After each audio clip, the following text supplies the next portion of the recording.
Oklahoma and Texas notified the Big 12 yesterday they will not be renewing their media rights after they expire. Back in February of 2022, a drastic change was made around college football as Texas and Oklahoma announced that they were joining the SEC and leaving the Big 12, creating a big ripple effect in college football. Not too long after this move, major conferences joined the alliance together as the Big 10, Big 12, ACC, and Pac-12 all joined the alliance to try to stick together.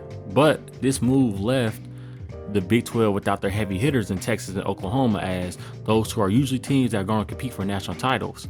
But this left the door open for a couple of AAC teams and an independent team to join, as Cincinnati, Houston, UCF all joined the Big 12 along with BYU. And that alliance I talked about earlier really ended after the Big 10 saw what the SEC was trying to do, and they added USC and UCLA, some of the Pac-12's best schools. And some of this movement came because of money, as soon after the Big Ten inked a deal with CBS, a $7 billion deal. Then on top of that, the SEC inked a deal with ESPN and ABC to have their games on ESPN and ABC, and even the Big 12 inked a deal. But while that was going on, it left the Pac-12 with a hole, as yes, they still had Oregon, still had Washington, still had Colorado, who now has Coach Prime, but they don't have USC and UCLA. Little did college football fans know, though, this one move that Oklahoma and Texas made to the SEC would completely destroy the Pac-12 as we know it. As before this season started, Colorado announced that they were going to move to the Big 12 after this season. And on top of that, during the season on September 7th, you had Oregon and Washington announce that they're both going to move to the Big 10. And the ACC said, we're not just going to sit around and do nothing. We're going to add a couple teams too. So they decided to add Cal and Stanford. This left Washington State and Oregon State, and I think a couple other teams, looking like that SpongeBob meme where he's just sitting in a diner wondering what to do. So this move made the Big 12 basically a group of five conference, at least in football, because in basketball, they still arguably the best conference.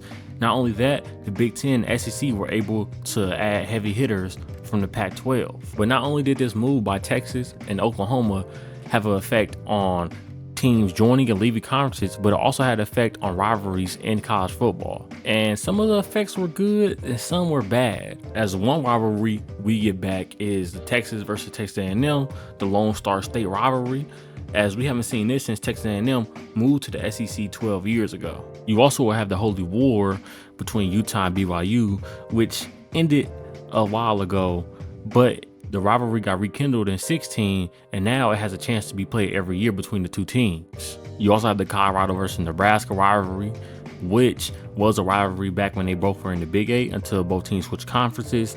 But this season, they both played each other, in which Colorado won, but now they got a chance to play almost every year. But due to this ripple effect, we won't see some teams play each other for the next couple seasons. The Bedlam rivalry between Oklahoma and Oklahoma State, that isn't scheduled for the foreseeable future, as their last matchup is supposed to come this season. Then you got the Civil War, the rivalry game between Oregon and Oregon State, which the last matchup is scheduled for this season, and we don't know when the next matchup between those two teams is going to be. But Oregon did come out and say that they did want to play Oregon State again. It's just not going to be every year thing like it usually is. Then you got the Texas Trio rivalry, which is Texas versus Texas Tech, Texas versus Baylor, and Texas versus TCU, which those won't be every year either. I don't know if they're scheduled later on in the future for Texas, but those are some rivalries being taken out due to Texas and Oklahoma moving to the SEC. Now you still got the huge rivalries like Auburn versus Alabama, the Iron Bowl. You also have Michigan versus Ohio State, and you have Illinois versus Northwestern. So you still got some of the biggest rivalries in college football, but the only problem is that rivalries, those things kind of fuel college football. The one great thing is, though, for the new fans in the future for college football, is that they're going to have new rivalries. Oregon and Michigan might end up being a rivalry. Illinois versus Washington might be a rivalry. Texas and Alabama might be a rivalry. I mean, they've already had a couple close games in the past, but it will be new rivalries formed in college football, which necessarily is a good thing. One underrated aspect of this move is that it affected recruiting, as after UCF, moved to the Big 12, head coach Gus Malzahn had to say this: "It's a huge advantage. Now that we're in the Power 5 recruiting, we recruit against 3 larger schools in the state, and it's been a game changer as far as that." After Oregon jumped to the Big 10, they flipped USC commit Dakota Fields, who's a highly ranked cornerback. And I think some of that is due to the exposure that the Big 10 has. As you look at the Pac-12, the Pac-12 network isn't on cable, and some of the games are hard to find on streaming devices, or you got to sometimes go to Apple TV, which Apple TV isn't the best if you know. Compared to the Big 10, where the Big 10 network is on cable and their main streaming services is Peacock. And I don't want to leave out the fact that this also gives Big 10 teams more room to recruit on the West Coast. Then you have Oklahoma and Texas, where since they joined the SEC, they can now promote to recruits the fact that you could play in the best conference against some of the best teams, and not only that, the best competition. Now, we all know how much it affected the traveling, as it's going to suck for some teams like Cal having to play a team like Syracuse, or a team like Oregon having to travel all the way across the country to play Rutgers.